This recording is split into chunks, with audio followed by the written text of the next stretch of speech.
Wagwan, everyone. I'm not completely sure what that means, but I remember being in a role-playing based guild in WoW Classic shortly after WoW Classic released, and we were in a all-troll guild, and it was just awesome chat and speak and all these different events. And whenever anyone jumped on, logged in for the first time, Wagwan, which I think is something like what's up or how are you or whatever. You get it anyway. So today's video, what I want to do is there's 1, 2, 3. You know what? I'm going to add a new one. 1 second. Bear with me. I'm typing something out. You'll see this list on screen as I go through it. Right here.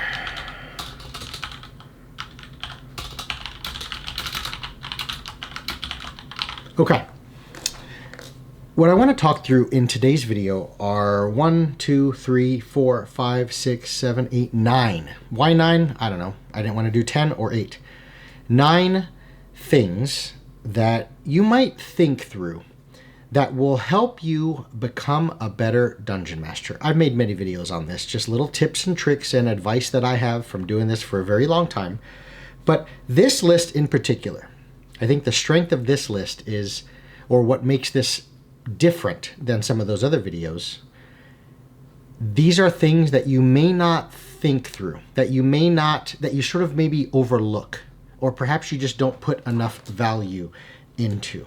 And the reason why is many of these things apply to how to become a better person. I would not pretend to say that I've got this life thing all figured out and I'm standing on my pedestal telling you that I'm a better person than you.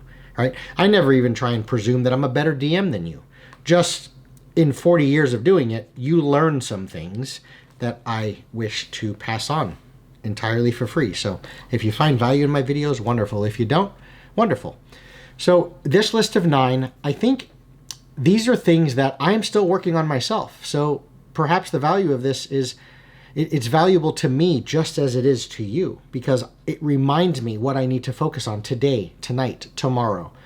These are things that I am working on as well. I don't have all of this figured out. Certainly not all 9 of them. I'm better and stronger at some points, but this kind of shows me where my weaknesses are as just a human being, as a person, right? Because at the end of the day, even if you're on video and you're doing this all digitally, virtual tabletop, Roll20, but especially if you're in person, you are a human in a certain sort of leadership, a role, right?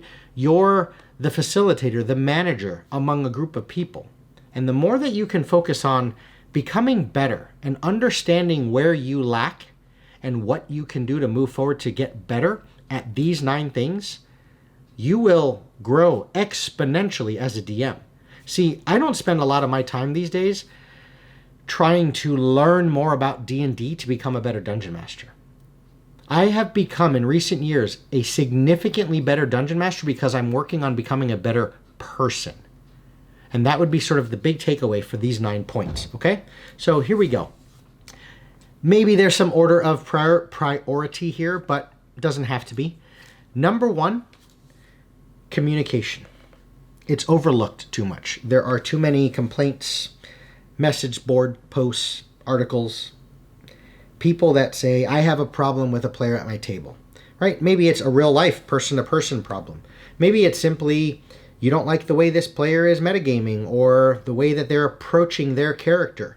They're mucking about with your story. They're ruining the game. One person is always distracted. They're on their phone all the time. They talk too much. I don't like the game. I'm not enjoying it. I'm the dungeon master and I'm not having fun. Or I like the game, I like D&D, I want to volunteer and continue being the dungeon master, but I want to run a different adventure. I don't like Avernus. I feel like it's too narrow focused in hell and that sort of vibe, and the monsters feel sort of samey. I want something very different. Much of the, consternation or whatever it is, the trials, tribulations, the hiccups, the anger, the frustration, the discomfort, can be alleviated, removed entirely, as is the case in life, by simple communication. When you do not like something, say you do not like something. Say what you mean what you say.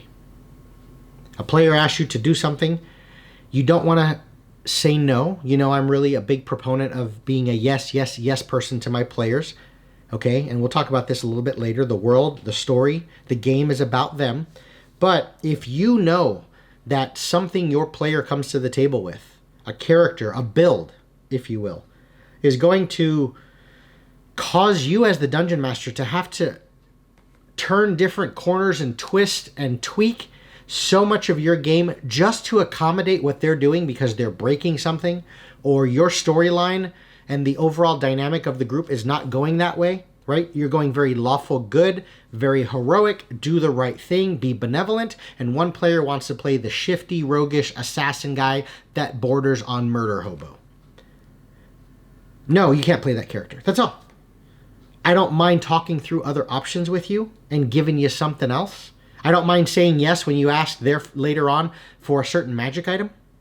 But as for the specific disposition of your character and the background and the way that you want to, you know, your goals, your desires, and the way you want to play, that's not going to fit. No. Another player is at your table. They're distracting. They don't contribute. Everyone has agreed to bring snacks, but this person brings nothing. They just take. They take your time. They take your energy. They're always texting you, emailing you. They're just stressing you out. They're creating a more unfun situation for you, for the other players, for the table as a whole. Hey, stop. I'm asking you kindly. Be respectful, be kind. You don't need to be super confrontational, right? Stop. If you don't stop, I am kicking you out of the group. Now, I understand when that is a family member, a significant other, it can be very difficult, right? If it's the person that's hosting, you're playing in their house and they're the asshole, hey guys, you know what you do is set up ahead of time. Hey guys, we're going to start playing elsewhere. So now when you come to the table with that person, they know, hey, before we get into this discussion, because we're having a problem at the table, and it's, you know, or we're having a problem away from the game, but it's starting to creep into our gameplay session, I want to let you know we already found another place to play. See, now you have leverage. That person can't stand back with kind of broad shoulders and puff their chest and kind of think, well, they don't have any choice. They're playing at my house. No, you've already come to the table and said, we don't need your house anymore. Communication. This goes for everything. I think too many people, especially younger audience, right? High school, early college, maybe just not as worldly of a, experience in social interaction, communication. Maybe you're just not that type of person. You're more introverted. You're not as socially adept as maybe I am. And there's too much of just this adherence to, this is a game, it's D&D, we want to have fun, it's a similar passion hobby. But what you need to understand as a dungeon master, and we'll tap into this a little bit in some of the other ones, you are juggling human beings. You're interacting with real people. And the number one way to maintain and ensure you have efficient, logical, and respectful interaction with other human beings is through communication. Say what you mean what you say, speak your mind, be respectful and appropriate with it. Know when you need to take it away from the table and discuss things after game, before game, in between games. Don't bog down the pacing of the session, but communicate. That's the very first bullet point, and if I was to say this is in order, that is number one. So much can be resolved in life and in D&D with simple communication. The second point, practice. What was the Allen Iverson? We're talking about practice, man. We're talking about practice. This is just practice. Practice. Any opportunity you can get to Dungeon Master, do it. Especially when you can get a lot of variety. So volunteer for the quick things. One-shots, one night of gameplay only. Tell your group, hey guys, we're going to run through like 7 different adventures, but we're only going to do the first half of this one. So we're only going to go do tier 1, levels 1 through 5 of whatever, this thing from the Yawning Portal. And then we're going to run mid-level, like make a level 6 character. We're going to run from level 6 to 9, 6 to 10 of Avernus, right? Just take little snippets. So you're getting a wealth of experience being brought in, right? You're playing through hell. You're playing through a gritty, darker setting. You're playing through a setting that has a lot of NPCs. Maybe something like a Curse of Strahd, where you have to play into the dynamics of the people, the social interaction. But then you're playing another adventure type thing where it's all just combat, right? Another one, you're leaning into the environment and explaining the harshness of the snow and how cold it is and so on and so forth. But practice. Get as many games under your belt as possible and you will get better at this. No different than anything else in life, right? Number 3, energy. Specifically leaning into something that's near and dear to my heart. It's what I do professionally. Health and wellness. I've often mixed the two of combining fitness and Dungeons & Dragons. Where does that fall into play? Well, someone said something with, there's a, I don't want to call him a motivational speaker, but he's a life coach guy, very successful individual. His name is Gary Vaynerchuk, Gary V.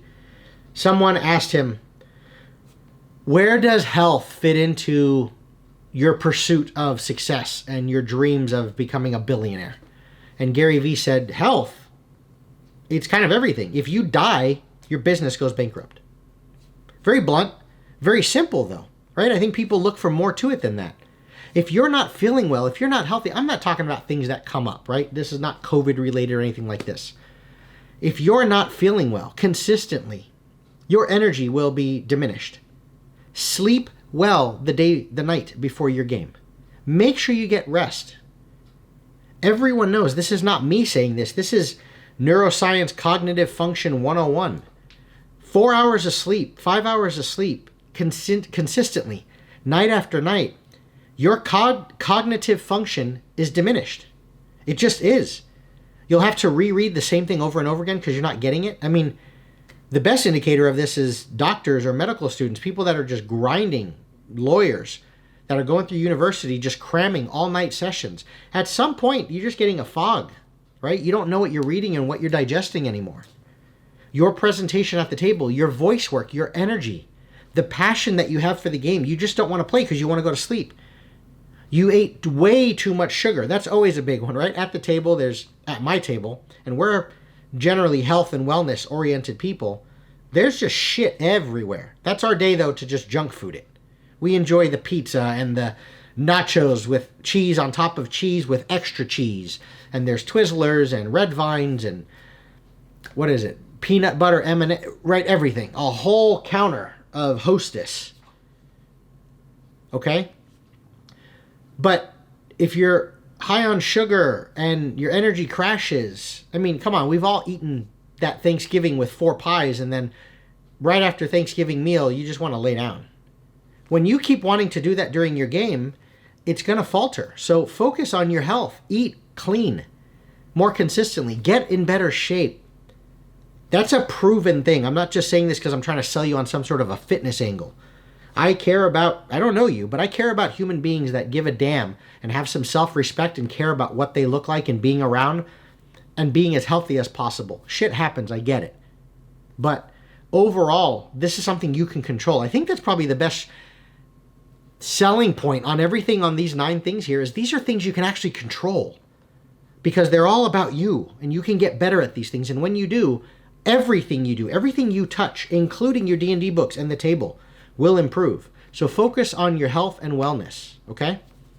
Number 4, work on your leadership and management skills. That's what you are as a dungeon master. Remember, this is the perspective, that side of the screen, the dungeon master perspective, not the player. At the end of the day, you are managing the table. You are managing the sensibilities of your players. You are managing the characters, the group, the flow, the story, the adventure, the arc of the game, the pacing. You are managing these things. You're taking in input from all angles. In my case, I have 8 to 10. You're trying to not ostracize or leave one person out. You're not trying to exclude. You're not trying to give too much attention to your favorites or to my wife versus the person I just met. The veteran role player gets more time. No, you have to manage these things and do so appropriately. And the best leaders, the best managers in the corporate environment or in the job market are oftentimes going to be better when managing a group of people. That is what you are doing. So read books on leadership and management. Watch videos. Look at military commanders. I mean, I get so much from, I put this on one of my YouTube videos where I wrote, the video was about like, here's the top YouTube channels that I go to. There's a guy I watch religiously, Jocko Willink, right? Ex-Navy SEAL, was a commander of Task Unit Bruiser, I believe, in Ramadi in Iraq. his leadership, his management, I mean, insufficient leadership and management there. You're not just losing the table and having a player get distracted by being on their phone. You're not just losing money. No, people are dying, right? It's a war environment. But those leadership principles, those managing principles, they scream to me. They are things that help me wrangle through the point number one, which is communication, that interaction with a human being when they want to do something in game that I feel like isn't going to work for the better of the group. So work on your leadership and management skills. That's number 4. Number 5, socialize. I know this is a difficult one for some people. For many people, you're maybe introverted. You prefer to just be quiet. Maybe that's why you prefer, even though maybe things have opened up. I know the world is starting to re-shit the bed with the COVID variant and things like this. But while a lot of tables might be able to open up and be in person, there are some people that still prefer to keep it on Zoom or through Discord or something like this because you just don't like being among people. But work on that. Maybe go to your familiar environments. Only hang out at your gaming store and be among like-minded people, people that share the same hobby and same passion as you. But be around human beings. Remember, you're interacting with other human beings. So how do you practice not just being a better DM? How do you practice being around other human beings? By being around other human beings. What do they do with dogs? What is the one? I remember I was walking through the mall and I saw a dog coming down the escalator with the guy. And he was training it as a service dog, right? The type of dog that's going to be around people. What do they say? 100 people, 100 hands, 100 hours, 100 hands, whatever it is. The first 100 hours you have a dog, have 100 hands. Unless you want a dog that's just going to sit in your house, guard you, and chew everybody that tries to come through the door. You need to build that relationship. And the same goes for you. If it works for a dog, it's going to work for you as well. So socialize. And the other reason why you want to try and socialize, which is to say, try and get out there. Stay within your comfort zone. I get it. But push a little bit against that comfort into discomfort a little bit. If there's something here, remember I said in the very beginning, there's things, myself included. This is not one of them. Okay? But if there's something here that you lack and you want to get better, for even if it's just the pure purpose of you're not thinking big picture of becoming a better human being, you just want to be a better DM, you have to change. Change only happens with discomfort. Without discomfort, you're not changing. Period. That's why people don't like change. So you have to push against your comfort a little bit. I know I'm not saying go to concerts and big venues where there's a ton of people or stand on stage or public speaking, right? Or put yourself in environments with people that you find attractive and then have to figure out how to socially become a chameleon. I'm not saying that. Like I said, go to places where there's like-minded individuals, things that you're familiar with. Your local gaming store, comic book shop, whatever. Look for one. Take a drive. Okay? You make sure if you're younger and you're with your parents and you're going out to dinner, you order for the family. You talk to the waitress. When you're at Starbucks or whatever, you place your own order. Ask them. Refer to their name on their name tag. That's why they wear it. They're people. They're not just the Starbucks person. Interact more. If you see a tattoo, something that strikes. There was one guy at the donut shop that had a tattoo of Saruman's tower. That sparked a conversation. Hey, something like-minded. Kind of geeky. Who puts a tattoo of Middle-earth stuff, Lord of the Rings? But use that opportunity. And the reason why you want to socialize and be out there is you want to build a better visual library. This is something that has come up many times throughout my art career. Build a better visual library. See what people look like. Drive around and notice the areas in your neighborhood where people are homeless. What does that look like? But notice how that feeds into when you're creating the docks or the seedy side of town and you can see there's beggars. But you have that visual library in your description that you can pull from of what people might look like. That maybe they're either not wearing shoes or they just have one shoe, but that one shoe they're wearing is broken and ripped. The sole is flopping off. How malnourished do they look? Right? What does the coffee shop in Sharn look like where you have some halfling gnome goblin guild that's serving croissants, biscuits, warm bread, and coffee, tea? Go to a coffee shop. See the vibe, the conversations. Where are the chairs? Build a better visual library. You're going to be able to pull description from that. But in order to do that, you have to go to places beyond what you're familiar with, which is just your room, your office, your house. Okay?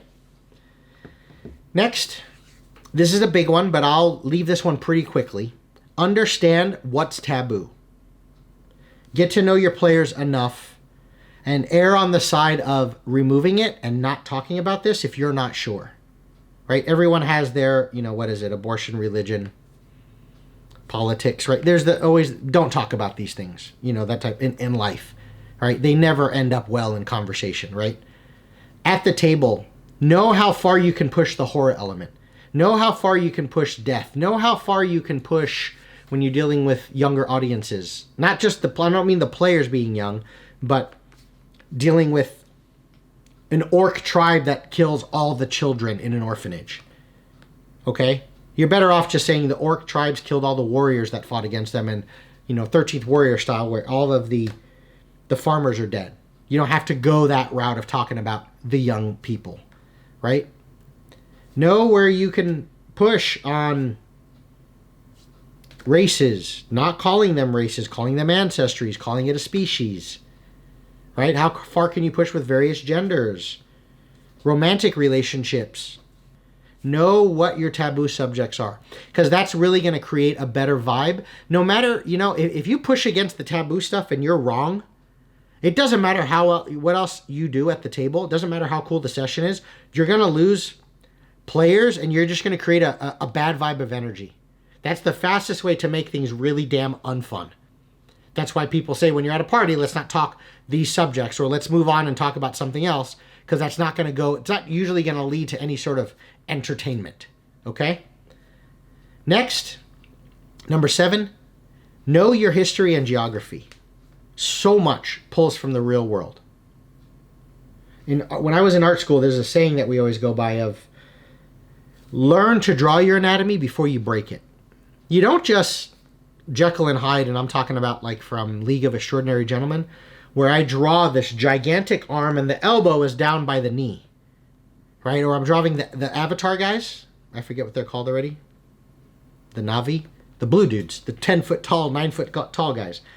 You're stretching out this anatomy. That's not just stylized. That's not what you like. Egon Schiele, look him up, right? That's not anime or comic book style or graffiti art or Scotty Young or something like this. No, that's you not knowing anatomy.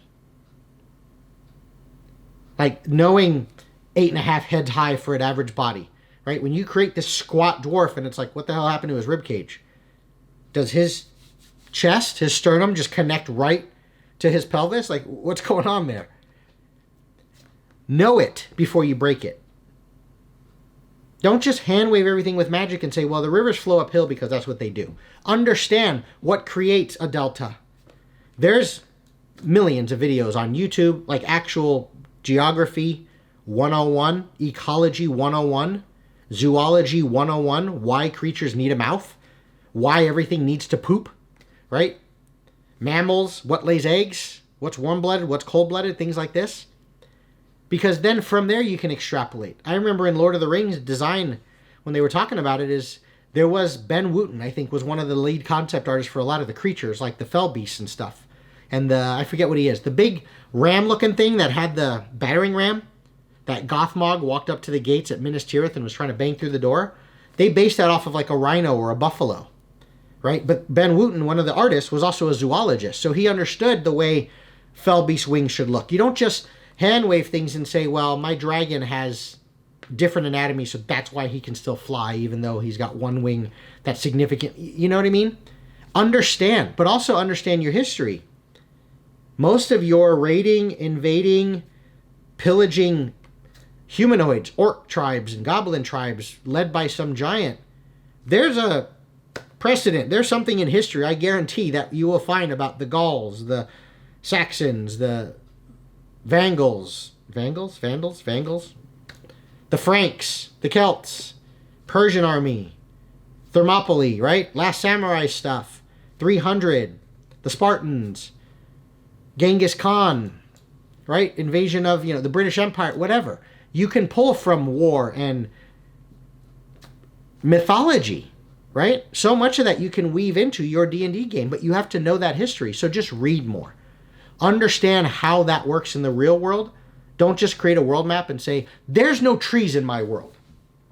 What are the ramifications of that? Talk to an arborist, talk to a geologist, talk to a scientist. Let them tell you what happens with oxygen or this and that, right? So understand history and geography.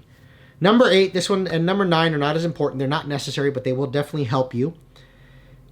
Get some art and design chops. Become a better artist. Just sketch more. The amount of times that you can kind of jot something down real quick, maybe with a dry erase or a wet erase marker on your battle mat. The more craftsmanship you have, articulation with your hands, the ability to just visualize what a 3D object looks like and create your own little room and use that as terrain. The more places you know that you can pull from, ArtStation, Google, Pinterest, to find awesome artwork to complement one of the monsters that you're going to describe. But also from a presentation level, I'm big on this. I do this all the time. When I create PDFs or I have handouts for my friends or at my table, I lay things out beautifully. I lay things out with proper font uses so it's readable, but understanding where I can get my fonts from and what fonts to use, and visual design 101. So that way when I'm saying, here's a letter from a goblin and here's what the tribe of giants looks like versus here's the king's paperwork, and the players can make that distinction just based on how it looks aesthetically. So learn software, Photoshop. If you ever get into YouTube or you want to do that, learn Premiere Pro, Final Cut Pro. There's YouTube tutorials for free. You can learn anything these days in the art and design world. It's just going back to number 2, which is practice it. But get yourself some design software and work on your craft, okay? And the last one, Matt Mercer's the king of it, voice work. If all your dwarves are going to be Scottish, watch movies, right? Watch any Guy Ritchie movie and just watch Brad Pitt as a pikey, whatever he said that no one understood. You like dags. And work on your voices. Work on a Cockney accent, right?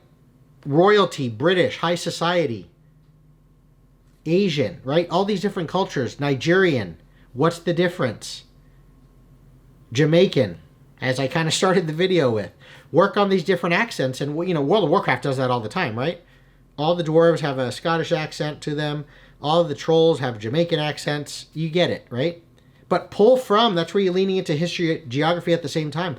Pull from African cultures. Things that maybe aren't explored as much. Everything always feels like medieval Europe in the D&D space, right? Vancian magic or whatever you want to call it. But what about East Asian culture or artifacts and mythology from the Philippines? African culture, Mayan, Aztec, things like this. But learn your voice work because that's how you can inflect more chutzpah, more oomph into your NPCs. So it's a long enough video, but there's a lot there because it's more of helping you become a better person, which in turn helps you become better in all the other things you do when you're interacting with others, being a dungeon master among many. That's all I have. I'll see you guys soon. Bye.